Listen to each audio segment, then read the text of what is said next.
بسم الله والحمد لله والصلاة والسلام على رسول الله وعلى آله وصحبه ومن اتبع هداه. أما بعد، فمع الدرس 34 من شرح كتاب تفاصيل أركان الإيمان لفضيلة الشيخ أبي عبد الأعلى خالد بن عثمان المصري حفظه الله. الركن الرابع من أركان الإيمان الإيمان بالرسل. الأدلة من كتاب الله عز وجل. قال الله تعالى: وأنذر الناس يوم يأتيهم العذاب فيقول الذين ظلموا ربنا أخرنا إلى أجل قريب نجب دعوتك ونتبع الرسل أولم تكونوا أقسمتم من قبل ما لكم من زوال. وقال تعالى: إن كل إلا كذب الرسل فحق عقاب. وقال عز وجل: وأصحاب الأيكة وقوم تبع كل كذب الرسل فحق وعيد. بسم الله والحمد لله والصلاة والسلام على رسول الله وعلى آله وأصحابه ومن اتبع هداه.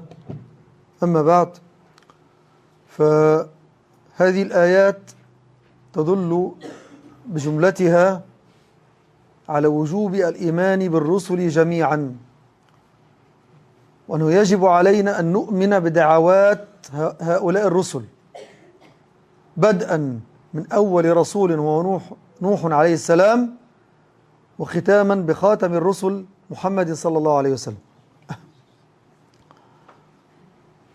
ويجب على كل أمة أو على كل قوم جاء فيهم رسول بعث إليهم على وجه الخصوص أن يؤمنوا به، وأن يؤمنوا بما قد يكون قد بشرهم به من رسول يأتي بعده، نحو ما كان من أمر عيسى المسيح عليه السلام، حيث بشر ببعثة أحمد، هكذا جاءت تسميته في الإنجيل كما جاء ذلك في كتاب الله، كذلك أن المسيح عليه السلام سماه أحمد. وكما هو معلوم أن أسماء النبي صلى الله عليه وسلم أكثر من اسم، جاء في الصحيحين 5 أسماء، وهناك أسماء أخرى في خارج الصحيحين، ومن هذه الأسماء أحمد والمقفى إلى آخره. طيب، فالشاهد أن هذه الآيات تدل على أن تكذيب الرسل كفر مستقل، كما أن الطعن في الرسل كفر مستقل. لذلك لما ورد على ابن باز كلام سيد قطب في الطعن في كلام الله موسى عليه السلام، قال: الاستهزاء بالأنبياء ردة مستقلة. يعني لو استهزأت برسول واحد كأنك استهزأت بكل الرسل. ولذلك قال ابن باز: هذه قاعدة أهل السنة، الاستهزاء بالأنبياء ردة مستقلة. فكذلك الذي يكفر برسول واحد كمن كفر بكل الرسل. فنحن أي أمة الإسلام يجب علينا أن نؤمن بكل الرسل والأنبياء السابقين بلا استثناء، ويجب على من كان في زمن نوح عليه السلام، لأنه كان أول رسول إلى أهل الأرض، أن يؤمنوا بنوح، هذا الذي كان في عهدهم في زمانهم. ومن جاء بعد نوح عليه أن يؤمن بنوح ومن جاء بعده، هكذا. فهذا هو مجمل الإيمان بالرسل، أن نؤمن برسالاتهم. يعني ليس الإيمان يتعلق يعني أن تعرف الرسول من جهة شخصية فقط، لا، أن تؤمن برسالته. نحن نؤمن برسالة المسيح عليه السلام الإنجيل، ونؤمن برسالة موسى التوراة، لكن دون تحريف. ولكن كذلك نؤمن كما سوف يأتي بنسخ هذه الرسالات. نعم، تفضل. وجوب الإيمان بجميع الرسل والأنبياء. لم يذكر الله عز وجل لنا أسماء الرسل والأنبياء جميعا لكن عدد الرسل والأنبياء المذكورين في القرآن 25، وهناك آيات ذكر الله عز وجل فيها أسماء أغلبهم، وهي كما جاء في قوله تعالى: إنا أوحينا إليك كما أوحينا إلى نوح والنبيين من بعده، وأوحينا إلى إبراهيم وإسماعيل وإسحاق ويعقوب والأسباط وعيسى وأيوب ويونس وهارون وسليمان، وآتينا داود زبورا، ورسلا قد قصصناهم عليك من قبل ورسلا لم نقصصهم عليك، وكلم الله موسى تكليما. وقال عز وجل: وتلك حجتنا آتيناها إبراهيم على قومه نرفع درجات من نشاء إن ربك حكيم عليم. ووهبنا له إسحاق ويعقوب كلا هدينا، ونوحا هدينا من قبل ومن ذريته داود وسليمان وأيوب ويوسف وموسى وهارون، وكذلك نجزي المحسنين. وزكريا ويحيى وعيسى وإلياس كل من الصالحين، وإسماعيل واليسع ويونس ولوطا، وكلا فضلنا على العالمين. لكن عدد الرسل والأنبياء أكثر من هذا، كما في الحديث الذي أخرجه الطبراني في المعجم الكبير ومسند الشاميين قال: حدثنا أحمد بن خليد الحلبي حدثنا أبو توبة الربيع بن نافع حدثنا معاوية بن سلام عن زيد بن سلام أنه سمع أبا سلام: حدثني أبو أمامة أن رجلا قال: يا رسول الله، أنبيا كان آدم؟ قال: نعم. قال: كم كان بينه وبين نوح؟ قال: 10 قرون. قال: كم كان بين نوح وإبراهيم؟ قال: 10 قرون. قال: يا رسول الله، كم كانت الرسل؟ قال: 313. نعم، هذا حديث صحيح، إسناده صحيح، والشيخ الطبراني كما ذكرت في الحاشية قال عنه الذهبي في السير: كان صاحب رحلة ومعرفة ما علمت به بأسا، ووثقه الدارقطني. هو أحمد بن خليد الحلبي، وصحح الحديث الألباني في السلسلة الصحيحة. فهذا نص في عدد الرسل، نص في عدد الرسل، أن عددهم 313.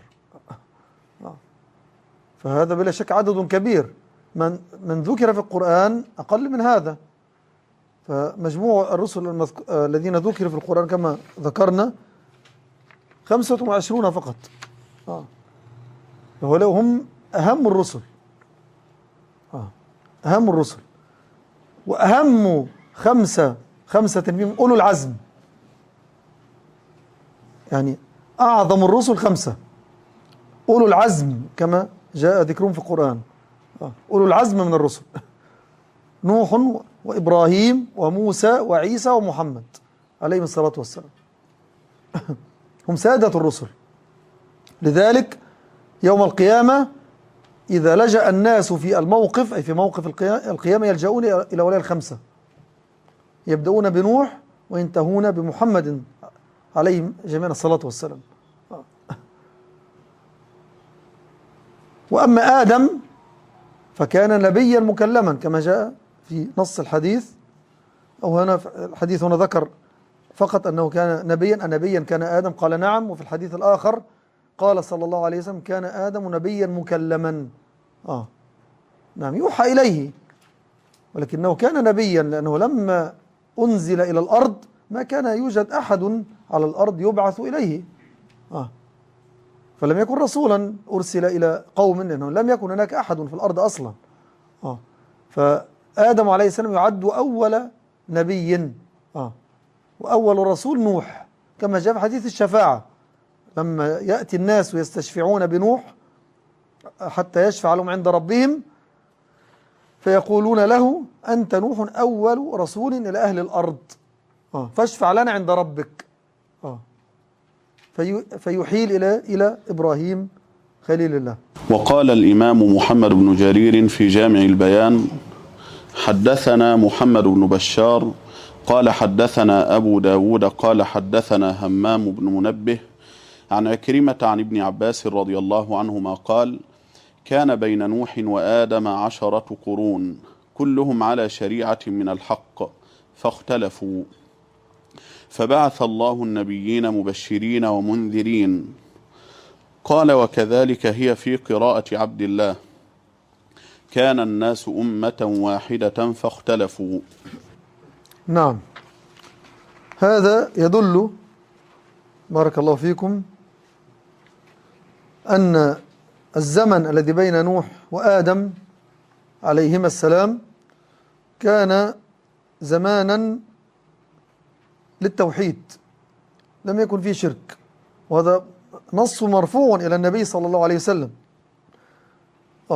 والذي جاء موقوفا هنا على ابن عباس كذلك له حكم الرفع، فهذا الموقوف يقوي المرفوع الذي جاء في حديث أبي أمامة. طيب اقرأ ثم نعلق على ما تبقى. قال شيخنا حفظه الله: قلت: ونستفيد من النصوص السابقة ما يلي: أولا، أن دعوة الرسل جميعا واحدة من جهة الأصول والعقائد، وأنهم جميعا دعوا إلى توحيد العبادة. ثانيا، أن عدد الرسل 313. ثالثا، أن أول رسول إلى أهل الأرض نوح عليه السلام. رابعا، أن آدم عليه السلام كان نبيا مكلما لم يكن رسولا. خامسا، أن الشرك طارئ وليس أصلا في بني آدم. طيب، يعني كما قلنا هذا يدل على أن آدم عليه السلام لما نزل إلى الأرض وجاء بنوه بعده كانوا كلهم على التوحيد، ما وجد شرك على ظهر الأرض. حتى ما حدث بين ابني آدم إنما كان معصية، القتل لما قتل ابن آدم أخاه، لكن لم يكن شركا. وهذا أيضا في رد على الخوارج الذين يعتبرون أن ارتكاب الكبيرة ومنها قتل النفس يعد كفرا مخرجا من الإسلام، فنقول إن ابن آدم لما قتل أخاه لم يخرج من الإسلام، نعم ارتكب كبيرة ويحمل كفل الدماء التي تسفك بعده، نعم، لكنه لم يقع في كفر أو شرك. فهذا النص عن النبي صلى الله عليه وسلم وكذلك عن عبد الله بن عباس رضي الله عنهما يبين أنه لا شرك على ظهر الأرض إلى نوح عليه السلام. فأول شرك ظهر كان في قوم نوح، لما جاء الشيطان إلى قوم نوح وأوحى إليهم أن اتخذوا أنصابا على هؤلاء الخمسة الذين كانوا معظمين في قوم نوح، وقالوا لا تذرن آلهتكم ولا تذرن ودا ولا سواع ويغوث ويعوق ونصرا.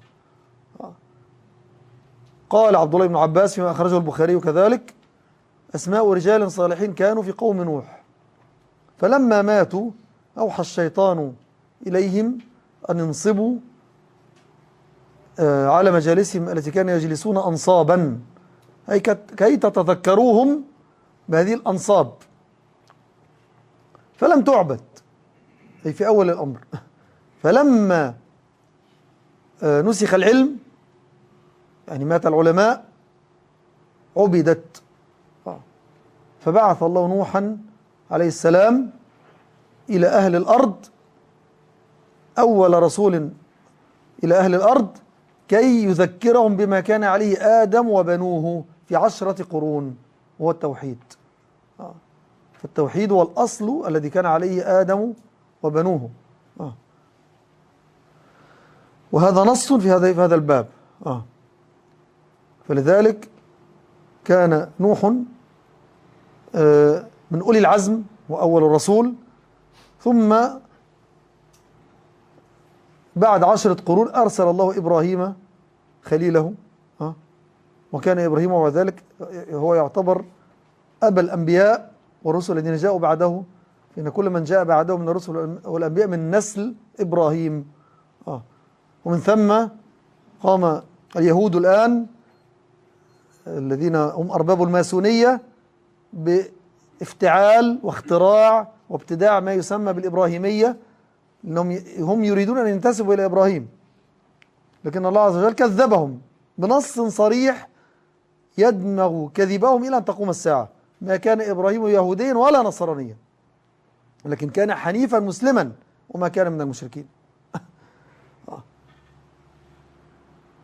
فلذلك زيد بن نفيل الذي كان صاحبا للنبي صلى الله عليه وسلم في الجاهلية، وكان لا يسجد للأصنام، كان لا يقتنع بها، لا يعتقد فيها، وكان مع النبي صلى الله عليه وسلم قبل البعثة. فخرج يبحث عن الدين الحق، فلما ذهب إلى أحد رهبان اليهود أو أحبار اليهود فقال: إني أريد أن أكون يهوديا. فقال: إن كنت أو إن صرت يهوديا فقد أخذت نصيبك من عذاب الله. فقال له: فأي دين أتبع؟ قال: ما أراه إلا أن يكون حنيفا مسلما على ملة إبراهيم. هكذا نصحه الحبر اليهودي، أن لا يعتنق اليهودية، ولكن عليه أن يعتنق ملة إبراهيم اللي هي التوحيد. وكذلك قال له الراهب من رهبان النصارى: إن صرت نصرانيا فقد أخذت بنصيبك من عذاب الله. فقال: وأنا أتحمل من عذاب الله من شيء؟ فقال: فأي دين أتبع؟ قال: عليك بملة إبراهيم، ما أراه إلا أن يكون حنيفا مسلما وما كان من المشركين. هكذا. فخرج وقال: أشهد الله أني على ملة إبراهيم. زيد بن نفيل هو أبو سعيد بن زيد، الذي كان زوج أخت عمر بن الخطاب، والذي هو من العشرة المبشرين بالجنة، بل هو الذي روى حديث العشرة، سعيد بن زيد بن نفيل، نعم، رضي الله عنه. فلذا كان زيد بن نفيل من أهل الفترة الذين كانوا على الحنيفية، أي على ملة إبراهيم. فهذا في بيان أن التوحيد كان من آدم إلى نوح، ثم لما طرأ الشرك على أهل الأرض أرسل الله نوحا، ثم كان الطوفان، ثم كان ما كان إلى أن بعث الله إبراهيم خليله بملة التوحيد، بالحنيفية مرة أخرى. ثم توالت الرسل والأنبياء بعد إبراهيم من نسل إبراهيم، فلذلك يقال إن إبراهيم هو أبو الأنبياء والرسل، أي الذين جاءوا بعده. نعم، هذه رحلة الرسل كما قال، أو قصة الرسل باختصار. طيب، نقف هنا إن شاء الله تعالى، والحديث بقية. وصلى الله على محمد وعلى آله وأصحابه وسلم.